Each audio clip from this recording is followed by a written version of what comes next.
오늘은 그 최근 핫한 NFT 산업에 대해서 간단히 생각을 좀 해보겠습니다. 요즘에 그 NFT 관련 기사가 좀 심심치 않게 올라오고 있는데요. 가장 최근에 삼성은 보시는 것처럼 이 NFT를 제2의 비트코인이라고 하면서 관련 스타트업에 투자를 하기도 했고, 그다음에 또 여러분이 잘 아시는 이 도지코인 같은 경우에는 도지 NFT라고 해서 이게 무려 45억 원에 팔린 이슈도 있었습니다. 그러면 이 NFT라는 거는 뭘까요? 여기 개념을 약간 보시면 개념상으로는 뭐 대체 불가능한 토큰이라고 정의를 하는데, 조금 더 자세하게 풀어서 설명을 하면 이 블록체인 기술을 활용해서 각 토큰마다 고유의 식별 번호를 매겨서 데이터의 어떤 위변조가 불가능하게 만든 것이라고 생각을 하시면 됩니다. 근데 사실 비트코인 같은 경우도 뭐 암호화폐인데 토큰이라고 불리고, 또 NFT처럼 거래도 되잖아요. 근데 왜 NFT는 이 대체 불가라는 표현이 앞에 수식어로 붙은 걸까요? 이렇게 생각을 좀 해보시면 좋을 것 같은데요. 현재 비트코인 같은 경우에는 똑같은 코인 수천만 개가 발행이 되고 유통이 되고 있죠. 근데 이 NFT 같은 경우에는 원본이 딱 하나밖에 없기 때문입니다. 그러니까 같은 블록체인 기술을 활용하지만 이 비트코인 같은 경우에는 이 화폐로서의 사용을 위해서 기술이 도입된 거고, 이 NFT는 딱 하나밖에 없는 어떤 자산의 위조나 변조를 막기 위해서 이 블록체인 기술이 사용이 된 것이죠. 그러니까 이해가 되시나요? 이 NFT라는 건 그래서 달리 표현하면 이 세상에 하나밖에 존재하지 않는 이 디지털 정품 인증서라고 생각을 하시면 됩니다. 그러니까 예를 들어서 내가 뭐 루브르 박물관에서 이 모나리자 그림 작품을 NFT로 샀다면 이 작품에 대한 이 소유권이, 그러니까 블록체인 소유권을 나는 갖게 되는 것이죠. 근데 한편으로는 좀 이런 생각을 하시는 분들도 계실 거예요. 아니 그러면 내가 NFT로 모나리자 그림을 샀으면 그 그림을 집으로 배송을 해줘야 되는 게 아닌가, 이런 질문인데, 물론 이걸 뭐 프린터로 뽑아서 걸어 놓을 수는 있겠지만은 집으로 배송을 해주진 않습니다. 왜냐하면 아까 말씀드렸다시피 이건 그림이 아니라 블록체인 방식으로 그 그림의 소유권을 사는 것이기 때문이죠. 그럼 NFT로 거래할 수 있는 거는 이런 뭐 그림이나 미술 작품에만 좀 해당이 되는 걸까요?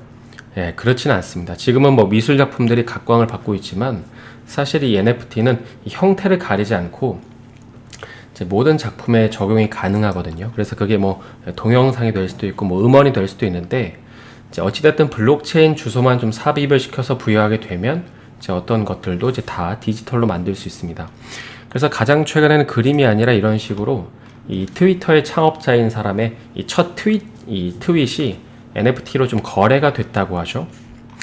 그럼 내가 NFT 방식으로 만약에 물건을 판매하고 싶으면은 어떻게 해야 될까요? 가장 흔한 방법은 상품이 거래되는 이 중개 사이트를 통해서 만들 수 있는데, 예를 들어서 지금 보시는 이 오픈시라는 이 사이트를 통해서도 만들 수 있고, 그 다음에 여기 또 라리블이라고 해서 여기서도 NFT를 만들 수 있습니다. 그래서 내가 어떤 이미지를 NFT화 하고 싶으면 총 3가지가 필요한데, 먼저 만들려고 하는 그 작품이 있어야 되고, 그 다음에 코인이 있어야 되고, 마지막으로 코인 지갑이 있어야 됩니다.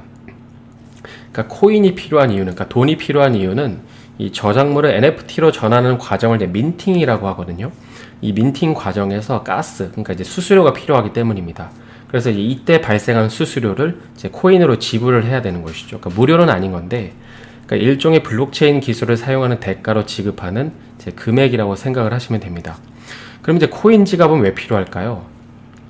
방금 이 수수료를 코인으로 내야 된다 그랬잖아요. 그래서 이 말은 내가 이미 코인을 가지고 있어야 한다는 걸 의미하니까 코인 지갑에 코인이 있어야 하는 것이죠.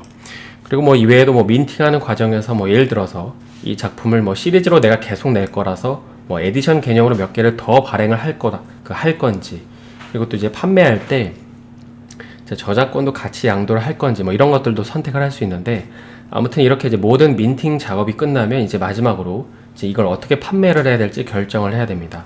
그러니까 최근에 핫한 방식이 뭐 경매 방식으로 판매를 할 건지, 아니면 가격을 완전히 고정해서 픽스해서 고정가로 판매를 할 건지를 결정을 해야 되는 것이죠.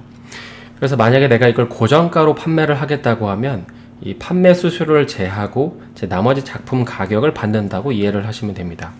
수수료 같은 경우에는 약간 차이가 있지만은 평균적으로 한 2.5% 정도를 제하고 그 판매 대금을 받는다고 생각을 하시면 됩니다. 그러니까 이제 민팅할 때도 수수료를 가져가고, 그러니까 팔 때도 이제 수수료를 가져가는 건데요. 그래서 대략적으로 이제 이런 과정에 있는 건데, 물론 이제 중간에 약간 디테일한 내용들을 생략하긴 했지만, 나중에 조금 시간이 되실 때 한번 재미삼아서 해보시면 될 것 같습니다. 근데 이 NFT화 할 때 한 가지 주의해야 될 점이 있습니다. 바로 이제 다른 사람의 창작물을 민팅하면 이건 이제 사기에 해당하는 건데요. 예를 들어서 이제 가장 최근에 어떤 일이 있었냐면, 이 유명한 헐리우드 배우 중에 이제 윌리엄 샤트너라는 사람이 있는데, 이제 이 사람이 이 NFT 형태의 어떤 이미지가 이제 카드가 발행이 된 적이 있었습니다. 근데 이제 나중에 알고 보니까 본인의 허가 없이 판매가 됐다고 하면서 그 저작권 문제 제기를 좀 한 적이 있었거든요. 그래서 이런 거를 확인하지 않고 판매를 하면 나중에 이제 NFT 파일이 그냥 삭제될 수도 있습니다. 그러니까 이렇게 되면은 앞서 언급한 그런 이제 지불한 비용들만 다 날아가는 거잖아요. 그래서 현재 이 NFT 시장은 이런 좀 유명 인사들을 중심으로 이제 커지고 있는 상황에서 이제 가장 최근에는 이제 올해부터 좀 부각이 되고 있는 메타버스랑도 좀 같이 엮여서 이제 엄청나게 조금 성장할 수 있는 시장이 아닌가라고 평가를 받고 있는 것 같습니다. 이제 현재 메타버스 같은 경우에는 과거에 이제 싸이월드 같은 플랫폼으로 평가 절하가 되지 않은 이유를 보면 결국에 이제 가장 핵심 중에 하나인 경제 활동이 가능하다는 이유 때문에 이제 성장 가능성이 무궁무진하다는 거잖아요. 그래서 조만간에 메타버스 내에서 만들어진 이제 콘텐츠들도 이 NFT 방식으로 소유권이 부여되고 좀 희소성이 생긴다고 했을 때는 충분히 이제 훌륭한 자산으로 사용되지 않을까 싶긴 합니다. 그러니까 그 안에서 이제 상행위를 하면서 이제 부를 축적할 수 있는 방법들이 생기는 것이죠. 그 흔히 이제 메타버스 시장이 좀 개화하면 AR, VR 산업이 커진다고 하지만, 근데 또 한편으로 곰곰이 생각을 해보시면 이 AR, VR 같은 경우에는 어떤 유저가 지속적인 락인 효과가 이제 발휘되는 데는 약간 한계가 있잖아요. 과연 사람들이 이 메타버스에서 계속 머무르게 하기 위해서는 뭘 해야 할까라는 물음에 대한 답은 이제 결국에 그 안에서 이제 돈을 벌 수 있게 해줘야 하는 것밖에 없는 것이죠. 물론 이제 앞으로 이 시장이 어떤 모양으로 개화할지 모르겠지만은 이제 분명한 건 이 새로운 부가가치를 창출할 수 있다는 면에서 이제 충분히 매력적인 것이죠. 그래서 이제 이런 이유 때문에 최근에 이제 국내에서도 관련주들을 보면 되게 좋은 흐름을 보이고 있죠. 당장 서울옥션 같은 경우에는 사실 이제 서울옥션 같은 경우에는 지난 몇 년을 보면 이 세계 3대 미술 경매 시장 중에 하나인 이 홍콩 시장이 약간 위축이 되면서 이제 홍콩의 법인 매출이 좀 안 나오고 엎친 데 덮친 격으로 이제 코로나까지 겪으면서 이 시장이 약간 침체기였는데, 현재는 이제 작년에 하반기부터 약간 자산 가격이 상승하면서 이제 그에 대한 수혜로 이 미술품 시장도 약간 각광을 받으면서 올라오고 있는 상태에서 이제 가장 최근에는 자회사인 이 서울옥션 블루가 이 NFT 시장에서 플레이를 하고 있는 만큼 이제 글로벌적으로, 현재처럼 글로벌적으로 이 NFT 기반의 예술 작품들이 계속해서 고가에 팔리고, 또 이제 국내에서 또 연일 고액 자산들이 팔린다면 단기적으로는 조금 더 좋은 흐름을 보일 수 있지 않을까 싶긴 합니다. 특히 이제 서울옥션 같은 경우에는 이제 이번 달 26일에 이벤트가 하나 있죠. 그 4분기 첫 경매가 있는데, 만약에 이제 이번 경매에서도 열기가 식지 않는다면 조금 더 좋은 흐름을 기대해 볼 수 있지 않을까 싶긴 합니다. 그리고 이제 또 최근 핫한 이 위메이드도 보면 이제 자회사인 위메이드 트리라는 회사를 앞세워서 이 NFT 사업을 좀 계속 키우고 있는데, 위메이드 같은 경우에는 그 본업인 미르4가 선전을 하는 것도 있지만은 이제 특히 기대감이 조성되어 있는 것 중에 하나가 이 게임 생태계 내에서 NFT를 도입했다는 게 있죠.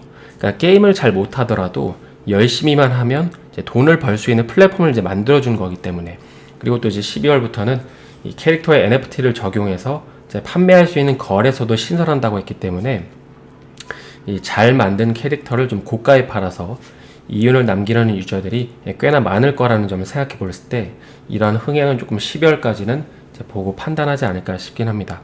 그래서 내가 만약에 이 NFT라는 섹터를 좀 단기적으로 보고 접근한 거라고 하면 이런 어떤 대표 기업들의 이슈들을 이제 중심에 놓고 좀 판단을 해볼 수 있을 것 같고, 그게 아니라 이제 조금 더 길게 산업 자체에 좀 투자를 하려고 하시는 분들이라면 아직까지는 이 시장이 이제 개화하는 시장이라는 걸 좀 감안했을 때 이번 기회에 좀 더 자세하게 공부를 해보시면 좋지 않을까 싶긴 합니다. 그래서 오늘은 이 NFT 산업에 대해서 개괄적으로 좀 살펴봤는데요. 저희 남은 하루 마감 잘 하시고 저는 내일 다시 인사드리겠습니다. 오늘 영상이 도움이 되셨다면 좋아요와 구독 부탁드립니다.